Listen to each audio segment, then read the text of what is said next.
If you load it up big, you better clear the rest. The solvent list takes away all my stress. Life's been feeling like kind of a mess. I'll never let a hater make me think less, because everything before this was just a test. Bagsy Chronicles.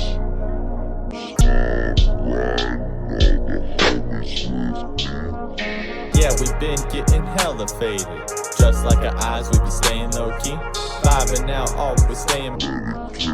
Welcome back to the Bagseed Chronicles. I am your host, Uncle Dig, and as always, it has been too long.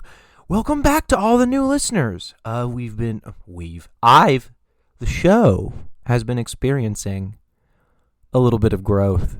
Happy to see all the new faces, or have all the new listeners, I guess I should say. It's really exciting for me to have a larger audience, so thank you. Today, we have a interview, conversation with Tye Tokes.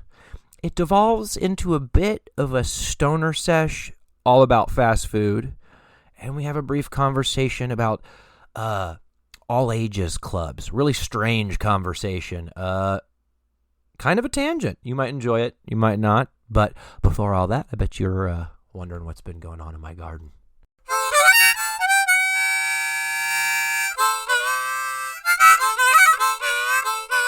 Uncle Dig's garden update. Hey. I am in gardening zone 8B. It is the 29th of April, 2026. And I have about 10 cannabis seedlings right now. Some of them are tied to sticks because I had the light turned down a little bit too low. But the light's turned up to its appropriate brightness now, and we shouldn't have those issues anymore. I flooded the tray a little bit on the seed tray, so some of the seeds didn't germinate. Luckily, though, all of the seeds I planted, I got one of each kind of plant, except for the strawberry haze crossed with blue dream, but those seeds were from like 2017, so I didn't actually have super high hopes that they would germinate. So kind of a mixed bag this year, making some beginner mistakes because I haven't been constantly growing like I normally am, but hopefully I'll be able to like mitigate that and not just completely beef parts of the grow that I've beefed before in the past, huh? I've also got a lot of vegetables going on. I've got 6 different types of peppers and tomatoes. I've got Abe Lincoln tomatoes, chocolate cherry tomatoes, pink fang tomatoes, and then I've got Santa Fe chilies, bunch of stuff. And I'll tell you more about each plant as I make my selections. Right now I've got more than 35 different seedlings. And as I start making my selections, I figure I'll start telling you more about each plant that I select. I will say that I'm growing feminized Mac Pine from Gemseeker Genetics, and I'm growing some feminized seeds from Red Scare too this year. I'm really excited about. Bad prepared. Okay, yeah, there we go. So for the cannabis garden, I've got Northern Lights feminized, Chloroseptic F2 from Red Scare, and Calo crossed with Goblin Gas is that fem from Red Scare. So I'm really excited. I got 3 of those so far. I'm hoping that all 3 of them will be strong enough to go outside. Like I said, they're tied to sticks right now because I didn't have the light turned up enough. So they're kind of spindly and stretchy. So I'll have them tied to sticks. Hopefully they'll be able to recover, and then it should be no big deal. But I made some beginning mistakes this year, so not exactly excited about that, but have recovered from stuff like this really easily before. It's just not something that I'm particularly proud of making this mistake in. Literally, I'm in year 10. This is this season will be my decade of growing in this yard. So that's kind of crazy. I just thought about that. I started growing the first year I moved into this house in 2016. Cool. Really cool. Congratulations to me. That's it for our garden update. Grow weed in your backyard, or in your closet, or in your garage, or in your back seat.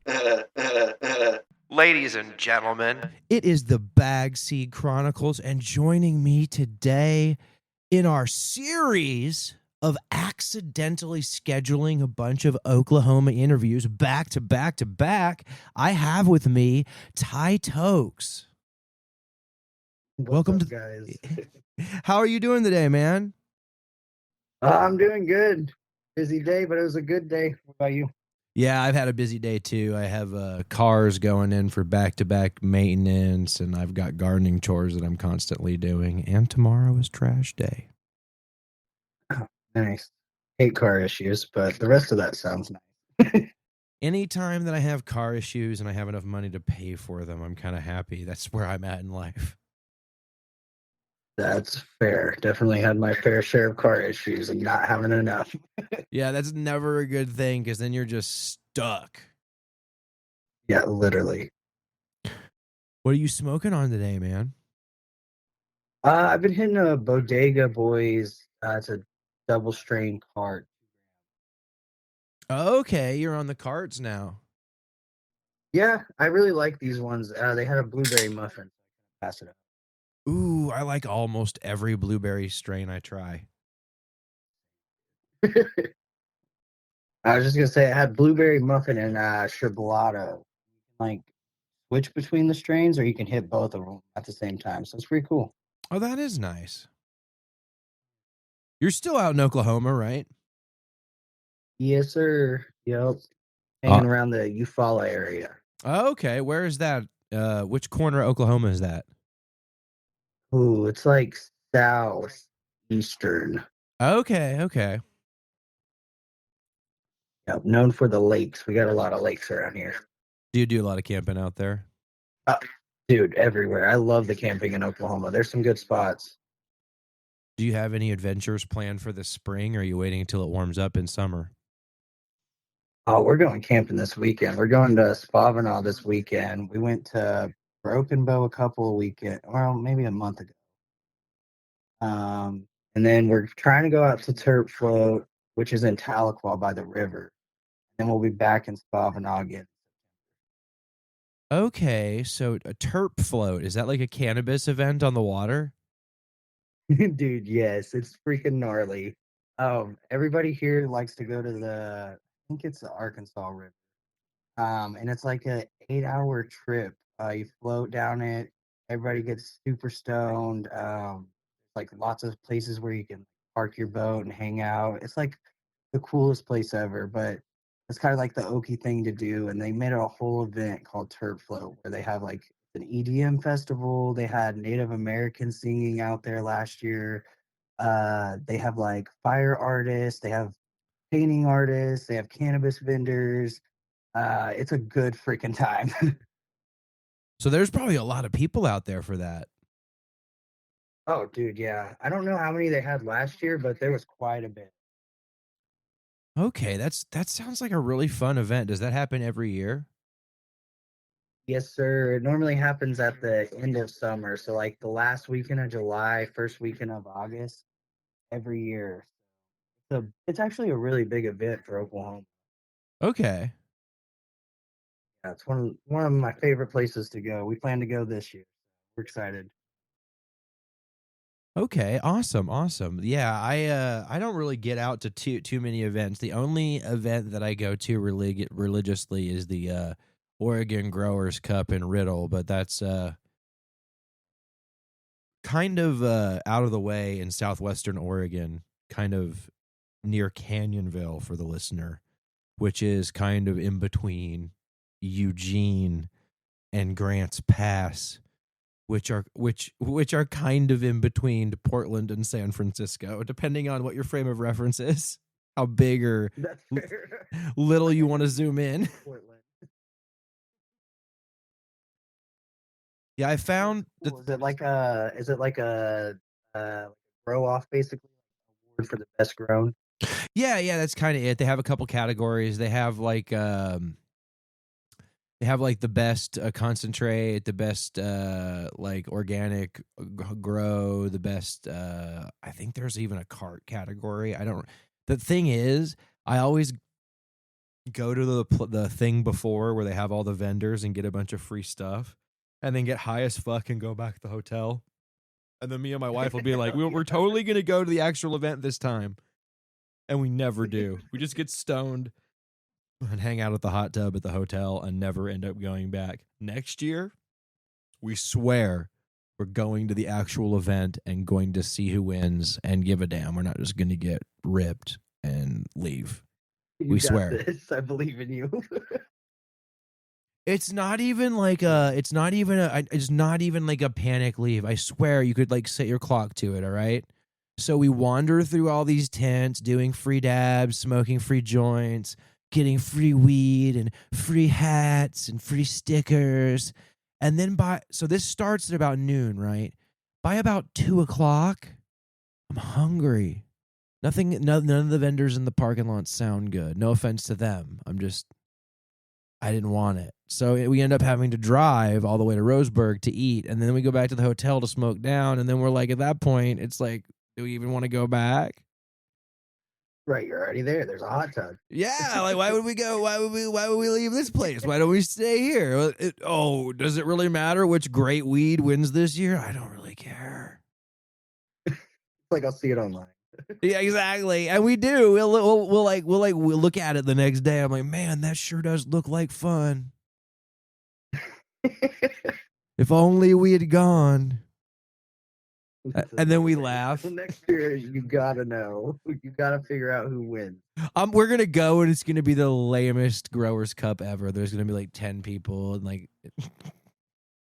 man, we had a best in grass not too long ago, and I got to judge the rosin. It's pretty cool because we got to stay to see who won the rosin. I actually picked the top two, so I was like, damn, maybe I do have good. yeah, that's cool that you got to pick it. You know, there's like all these contests, like I think it was last year they had like it was like a dab contest, and they gave everyone a gram of dabs and a terp slurper, you know, like the like terp straw or whatever, the little glass tube that you heat the end up and put it in directly into the wax, and they all raced to finish the gram of wax. And I only made it through half of that, and I got bored. I'm like, you'd think this would be really compelling to watch, but it's actually kind of boring. Right. I'm like, I'm just watching like 10 people like struggling, happily, mind you, but also just desperately struggling to smoke like this like shatter as quick as possible. And I smelled it. It was gassy, so it was probably hard to get down like that much. And I'm just like, what? Let's go eat something. What are we doing? Like the dab Olympics. Everybody's got the dab sweats and everything. I would go now. Bongs are another story. If like you wanted to like have people go like rip for rip with bongs, like with actual flour, I would watch that. I would get down on that. Hey, we do that at Harvest Fest. It's a full gram. You gotta you like compete with somebody. All in one rip. Well, you can rip it as many times, but you want to try to rip it in a single rip. If not, the other guy's gonna. So you're using big like 18 joint bongs on that, aren't you? It's like just a huge ass bowl, dude. Oh, I want to try that. You still do that every year, do you? Yeah. At Harvest Fest, we do. They have like a whole stage for it and everything. Everybody comes out and watches. You work that event, right? Grip. You have to finish the full gram. Oh man, okay. It's cool. It's really cool. I think the most I've ever like weighed out and done was like 0.43 grams in one go. That's still a lot though.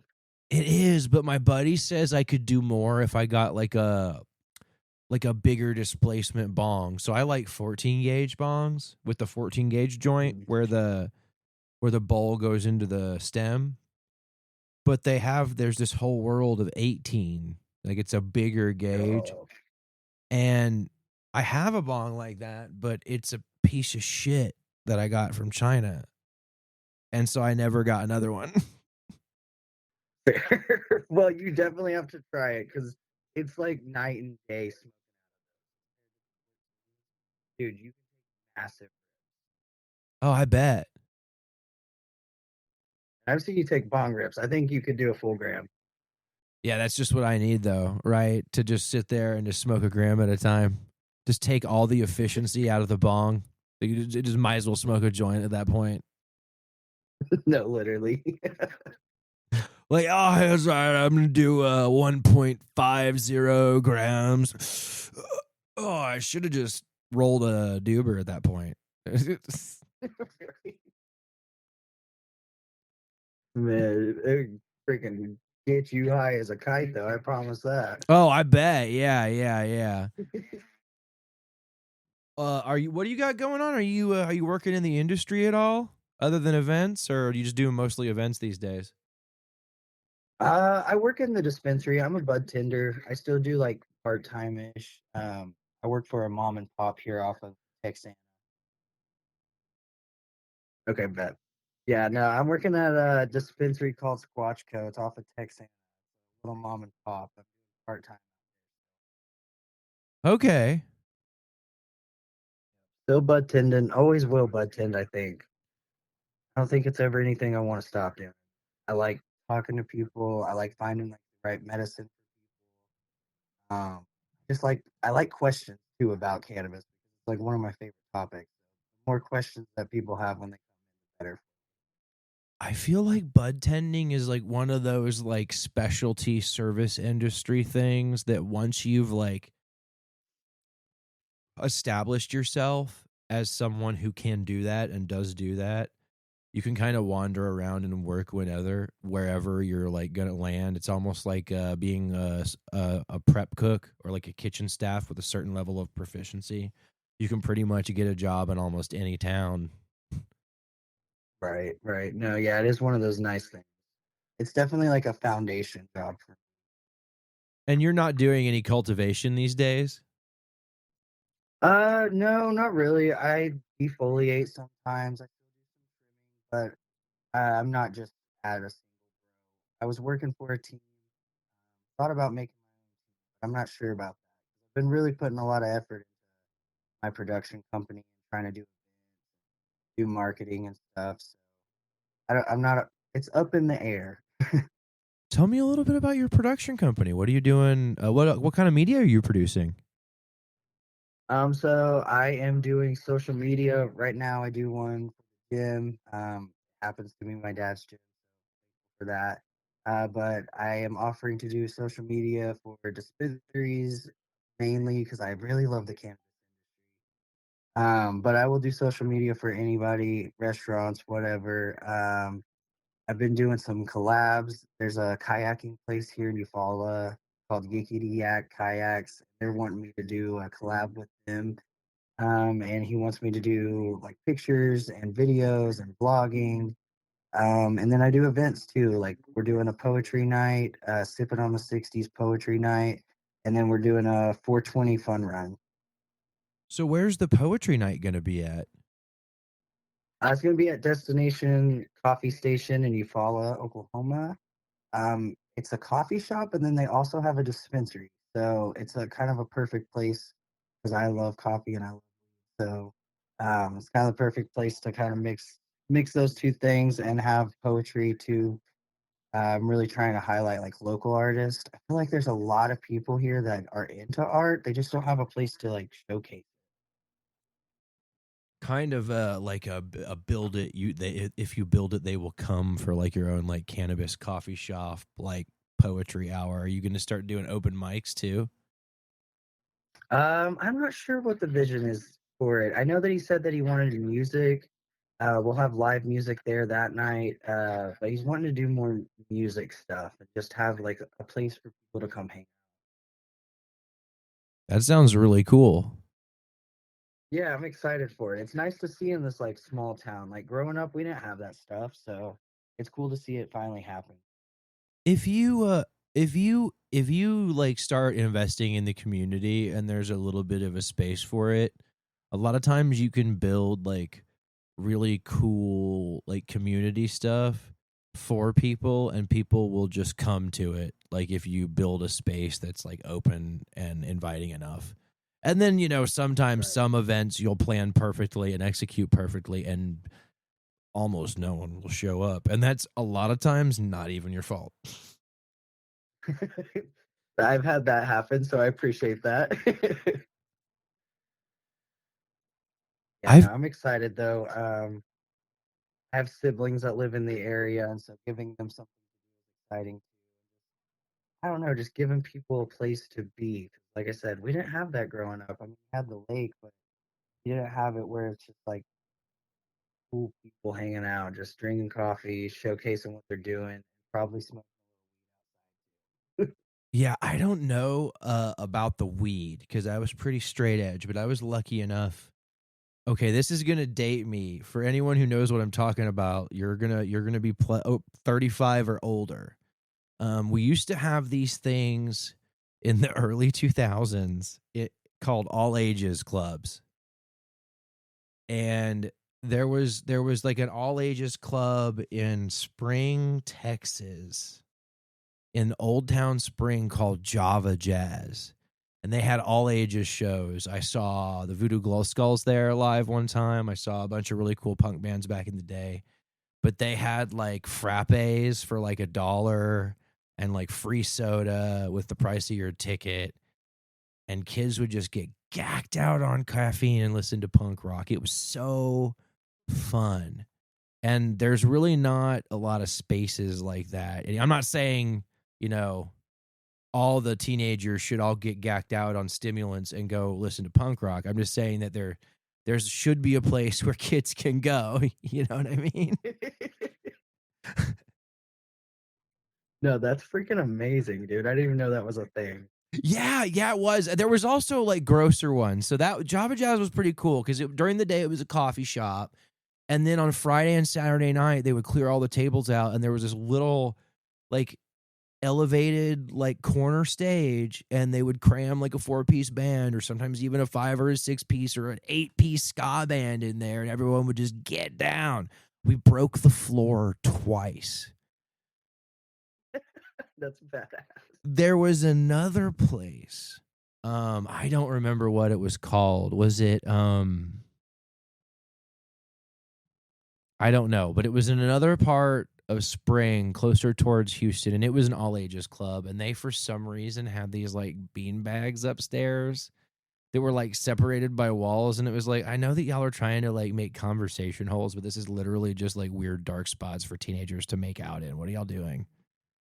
Because it was Yeah, like an maybe all not have ages that. club. It was like an under 18, like all ages, like teeny bopper club. They don't really do this. I don't know if they do this anymore. I can't imagine they do.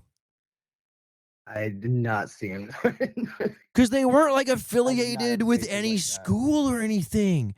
They were just some random place that some like person decided, I'm like, all right, on Tuesday night, or like this is like the all ages club, and like you can just come here, and there'd be like 13-year-olds and like 17-year-olds and anyone in between that gamut just hanging out. Jesus. We also used to have Denny's where you could smoke no matter how old you were. There'd be like the not shady Denny's in town, and then there'd be the one Denny's in town where everyone would go like smoke and drink coffee, and the waitress would act like she didn't, like would just ignore you and just let you do it. And there'd be a bunch of like 16-year-olds smoking and like gacked out on coffee. It was where like all the cool goth kids went to hang out. I know I might be giving up the game here, but I think the game has significantly changed since I was a young Damn, I'm jealous of the Denny's. well, back when there weren't camera phones and sometimes people would just mind their own business, sometimes there'd be whole parts of the world where the rules didn't apply like everywhere else. Fair. That's fair, but damn, I used to have to sneak down to the lake to smoke a cigarette. Y'all got to smoke at the Denny's? At the Denny's with an ashtray with a half-eaten thing of eggs. Yes, sir. That sounds amazing. I'm fucking jealous.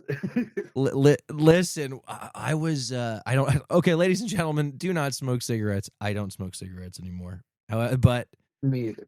I can remember, like, me and my wife have been together so long. Now, granted, you could smoke in a restaurant in Texas until like 2012 or something in some places. So this wasn't as long ago. Like, it was more than 10 years ago, but it wasn't like 20 years ago. It was way like more recent than you want to think. But there used to be this Mexican restaurant. It could still be there. It was called El Imperial. It was off of 1960 in Houston. And it was so good to have like really good fajitas and to smoke a cigarette like in between like bites. Oh my Lord, yes. Don't said that's in smoke, kids. It's Houston? bad for you. Yeah, I grew up around Houston. Yeah, I'm originally from Austin. Hell yeah. Yeah, I think we've talked about that before. Yeah. Yeah, I'm gonna have to check that restaurant out though if it's still there. I got friends in Houston. I'm like, man, I have to go out there. I know none of the good spots in Houston. I got lost, like, because I was like, oh, I'm just going to drive over to, like, wherever without my GPS. And let me tell you, nope. My area has changed so much, I cannot find my way around my own hometown. It's that bad. So, like, there are, if I tell you about a spot in Houston, like, I ate there, like, within the last 5 years. Like, Fair. I will say that I ate at like a lot of Whataburgers on my way in, on the way into Texas and on the way out of Texas, and I don't know what everyone are talking about. How like they're like some Whataburgers are good. And, like every one I had was good. Oh, I love Whataburger, dude. Now I will That say, was like the munchy spot. every Whataburger was good. Some of them were slower than others. I will say that some of them Fair. take their time. It's like What's a your Waffle House? Oh, we don't have Waffle House out in Oregon. It would be there's a couple things. No. There's a couple things that are like here in Oregon that I would like trade for like other things from the South in like a New York minute. Yo. Waffle House, like I could totally like give up like one of the breakfast chains here for Waffle House to reappear, and people are like, "Oh my God, you're trash. Why you love Waffle House?" I'm like, because I'm trash. Okay, I love that shit. It's so good. Well, you could get a show while you're eating dinner too, because half the time people are fighting. Oh yeah. Well, you know, if you get you can't get promoted to manager at a Waffle House without like going 3 minutes. You know that, right? That's when you get the official. Yeah, yeah. manager Like you gotta, if you want like to be the store manager, it's like, all right, this is Bo Cephas. He's our line cook. He's dipping at the make table again. You're gonna have to kick his ass. All right, 3 minutes, go. They just bring out like a Waffle House like champion belt. Oh man, yeah. No, but that chicken and waffles with a little bit of hash browns, that's deadly. Texas Pete. Facts. Yeah, I could make myself ill just eating Waffle House and Whataburger. When I went to Texas, I went to Texas in January, and I ate Whataburger like in the like week I was traveling. I ate Whataburger like 8 times. It was a problem. What's your go-to at Whataburger? Okay, yeah. So it's either a Whataburger or a Whataburger Junior, depending on how like hungry I am. And then I do extra mustard, add jalapenos, and extra jalapenos. Hell yeah. Just straight up. And then sometimes I'll take the tomato off, but recently I don't do that. And then every once in a while I'll add extra pickles. What's your go-to at Whataburger? Dude, the barbecue chicken sandwich, add bacon. Okay. That is fire at like 1 a.m. Fries with ranch. Oh, Yo, with that's my ranch. shit. Interesting. Oh, you gotta try it. Next time you go, you gotta try it. My wife gets I think that might be what my wife gets too. There's a couple of like grilled sandwiches that are really good there. I've had the grilled. Do you ever get the pepper and you got to get the grilled pepper and onions on your chicken sandwich next time you go. They'll do that for you, I think. I think Whataburger will do that. Yeah, that sounds good. Because I normally get grilled onions on my burger. Oh, that's so good. You know, that's where I've been messing up. They do that, and I never ask them to do that. That's what I'm doing next time I'm in Texas. Is I'm getting grilled onions on my Whataburger. 8 different times. Do you have any local burger places there in Ishwala that you like? Boomerang's pretty good. Okay. Yeah, I don't know if you guys have Boomerang, but they're pretty good. No, we don't. Tragic. You're missing out. We have there's a place that just recently became a local chain. It was like one spot in Medford, Oregon, and now there's like 2 in Grants Pass, and there's like 1 in White City and 1 in Medford. It's called Barney's Burger. Actually, there's 2 in Medford, and like I swear by their burgers. I'm not as big I'm gonna be real. I'm not as big a fan of their fries, but that's more the personal preference than anything else. Everyone else I go there likes them, so. But their burgers are solid, yeah. Oh, yeah. Well, we are getting to the end of the show, and as you folks can tell, it's dinner time. Tye Tokes, where can the folks follow you? Where can they find you? I'm on Facebook, TikTok, Instagram, YouTube. Just type in Tye Tokes. All right, everyone go out there, follow him, check out what he has doing. And if you're in Oklahoma, check out one of the events he's promoting or participating in. They all look really fun. If I was just a little bit closer, or I had like a lot more free time and gas money, I would go to these events. But I am neither of those things.